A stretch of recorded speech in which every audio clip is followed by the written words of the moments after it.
This will not comfort you. It will not wrap itself in soft excuses or gentle illusions, because the truth you've been avoiding has been quietly shaping your life behind your back. You feel it in the moments of silence, in the heaviness you can't explain, in the subtle exhaustion that follows you, even when nothing seems wrong. And deep down, you already know why. You've been tolerating what you should have confronted, settling where you should have walked away, pretending not to see what has been clear all along. And the longer you delay facing it, the more it costs you. Not just time, but your energy, your identity, your future. So listen carefully, because this might be the moment everything begins to change. You tell yourself you've chosen peace, but if you're honest, what you've chosen is comfort. And comfort has a way of disguising itself as something noble. It feels calm, predictable, even safe. There's no chaos, no confrontation, no sudden storms to shake your world. But look closer, and you'll notice something unsettling beneath it all. Nothing is growing. You wake up to the same patterns, repeat the same conversations, tolerate the same emotions, and call it stability. Yet deep inside, there's a quiet voice asking a dangerous question. Is this all there is? Comfort doesn't break you in one dramatic moment. It erodes you slowly, silently, almost politely. It convinces you that staying where you are is wiser than risking the unknown. It tells you that avoiding discomfort is the same as protecting your peace. But there's a difference, a critical one. Peace comes from alignment. Comfort often comes from avoidance. And when you build your life on avoidance, you don't eliminate pain. You postpone it. You delay the necessary struggle that would have shaped you into something stronger. Think about the parts of your life where you feel stuck, the relationships you keep out of habit, the routines that no longer challenge you, the dreams you quietly placed on hold because they required more courage than you were willing to give. None of those things feel unbearable, do they? That's the trap. They're just tolerable enough to keep you from leaving, just easy enough to keep you from evolving. You're not in agony, but you're not alive either. You're existing in a carefully controlled environment where nothing hurts, but nothing transforms.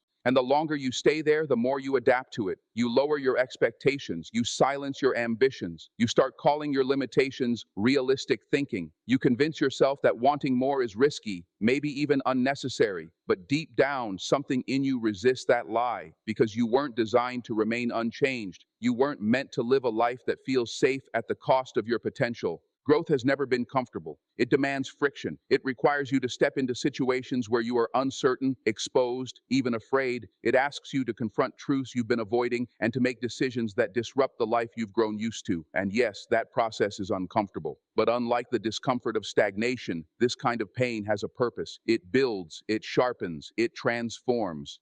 So ask yourself, what is your comfort costing you? Not in obvious ways, but in the subtle ones. The opportunities you didn't take, the boundaries you didn't set, the version of yourself you never allowed to emerge. Because every day you choose comfort over growth, you make a quiet agreement to stay exactly where you are. At some point, you have to stop calling it peace. You have to recognize it for what it is, a slow surrender of your potential. And once you see it clearly, you won't be able to unsee it. The question then becomes simple but not easy. Will you continue choosing what feels safe, or will you finally choose what forces you to grow? You've been taught to measure loyalty by presence. If someone is still there, still calling, still showing up, still occupying space in your life, you assume it means something real. But presence can be deceiving. Just because someone hasn't left doesn't mean they truly see you. It doesn't mean they respect you. And it certainly doesn't mean they value who you are becoming. Sometimes people stay not because of connection, but because of convenience. Look closely at the patterns. Who reaches out only when they need something? Who listens just enough to respond, but never enough to understand? Who benefits from your patience, your kindness, your silence, without ever offering the same in return? These are not always obvious betrayals. They are quiet imbalances, subtle, repeated moments where you give more than you receive, where you adjust more than you should, where you forgive more than is healthy. And over time, these small imbalances create a larger truth you can no longer ignore. You are being tolerated, not treasured. The difficult part is that you've played a role in this. Not intentionally, not maliciously, but consistently. Every time you ignored your own discomfort to keep the peace, every time you accepted less than you deserved just to avoid conflict, you sent a message. You taught people how to treat you. You showed them that your boundaries were flexible, your standards negotiable, your silence guaranteed, and people learn quickly. They adapt to what you allow. This doesn't mean you should become cold or distant. It means you must become aware, because there is a difference between being kind and being available at the cost of your own well-being. There is a difference between being understanding and being overlooked. And when you blur those lines, you create space for people to remain in your life without ever rising to meet your value. It's also important to understand this. Not everyone is meant to grow with you. Some people are attached to a version of you that no longer exists. They are comfortable with who you were when you gave endlessly, when you asked for little, when you stayed quiet to keep everything intact. But the moment you begin to change, when you start setting boundaries, speaking honestly, expecting more, their behavior shifts. Not because you've done something wrong, but because you've disrupted a dynamic that once benefited them. And that's where the truth becomes unavoidable. Those who truly value you will adjust. They may not understand immediately, but they will try. They will respect your growth, even if it challenges them. But those who were only there for convenience will resist. They will question you, pressure you, even make you feel guilty for becoming someone stronger. And in that moment, you'll see clearly who was there for you and who was simply there for what you provided. So stop measuring connection by who stays. Start measuring it by how they stay, by the respect they show, the effort they make, the consistency they bring. Because real value is not proven by presence alone, it's revealed through intention. And once you understand that, you'll stop holding on to people just because they haven't left. Instead, you'll begin choosing those who actually deserve to remain.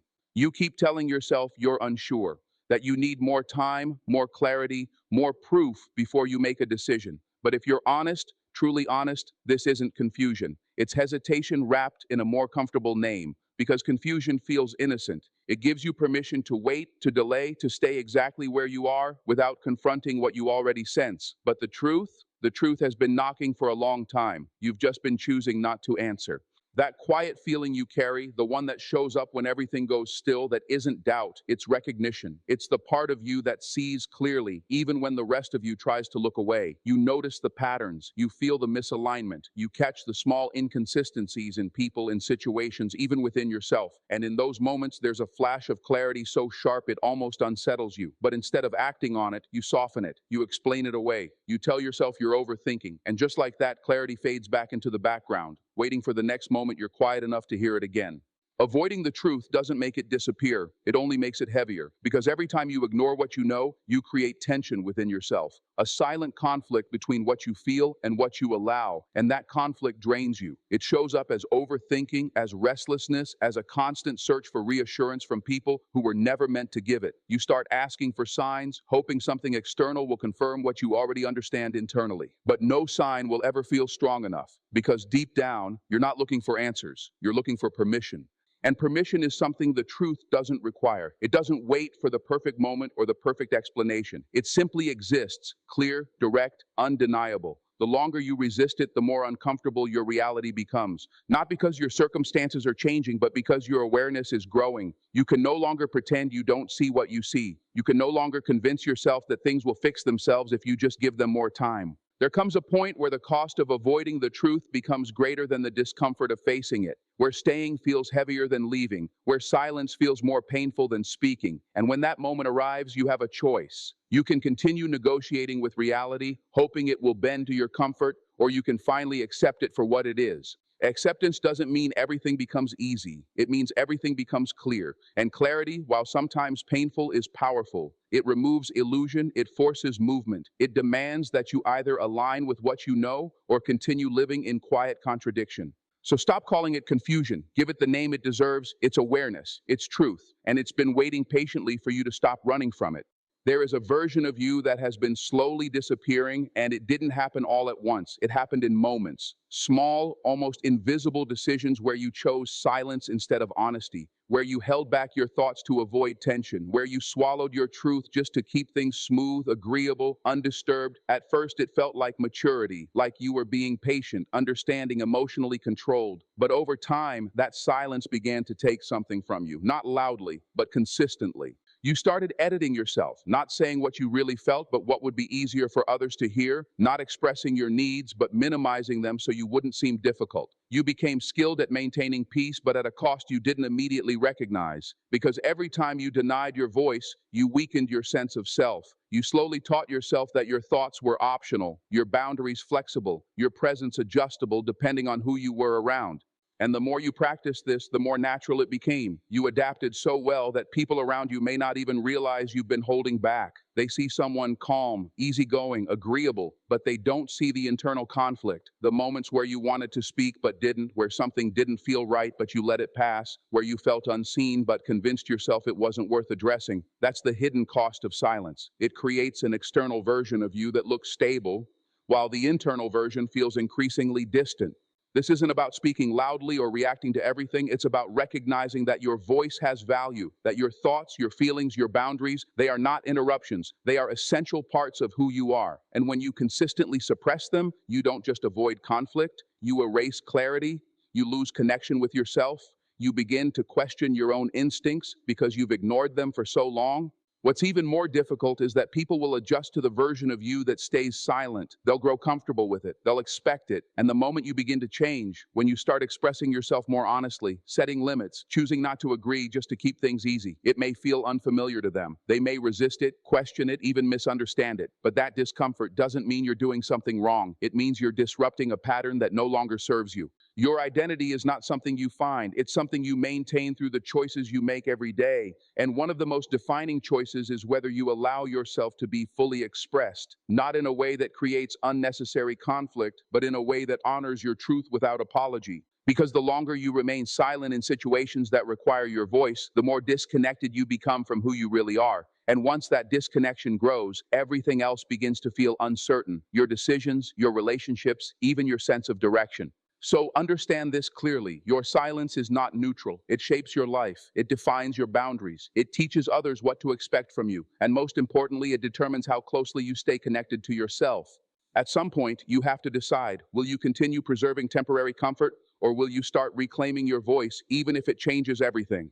There is a part of you that already knows what needs to end, not loudly, not dramatically, but with a quiet certainty that's been building over time. It shows up in the moments when something no longer feels right, even if it once did, when conversations feel forced, when environments feel heavy, when the version of you that once fit so easily no longer belongs there. And yet, you hesitate, not because you don't see it, but because letting go feels like losing something important.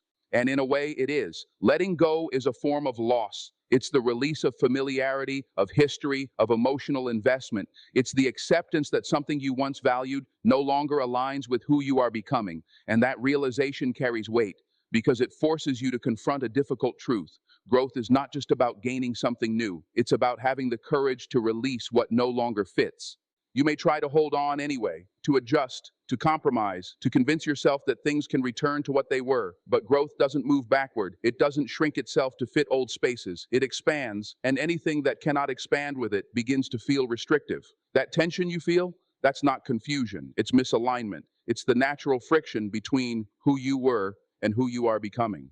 The hardest part is that not everything you need to let go of is harmful. Some things are simply no longer right for you. A connection that once brought comfort may now feel limiting. A routine that once gave you stability may now hold you back. Even a version of yourself, your habits, your mindset, your way of thinking may no longer serve the life you're trying to build. And releasing these things doesn't make them bad. It makes you honest. But honesty requires courage, because once you acknowledge that something has reached its end, you can no longer pretend otherwise. You have to act. And action creates change. It disrupts what's familiar. It invites uncertainty. It asks you to step into a space where you don't yet have all the answers. And that's where most people hesitate. They would rather stay in a known discomfort than face an unknown possibility. However, staying comes with its own cost. The longer you hold on to what no longer aligns, the more it drains you. It takes your energy, your clarity, your sense of direction. You begin to feel stuck, not because you lack potential, but because you're carrying things that no longer belong in your future. And eventually, that weight becomes too heavy to ignore.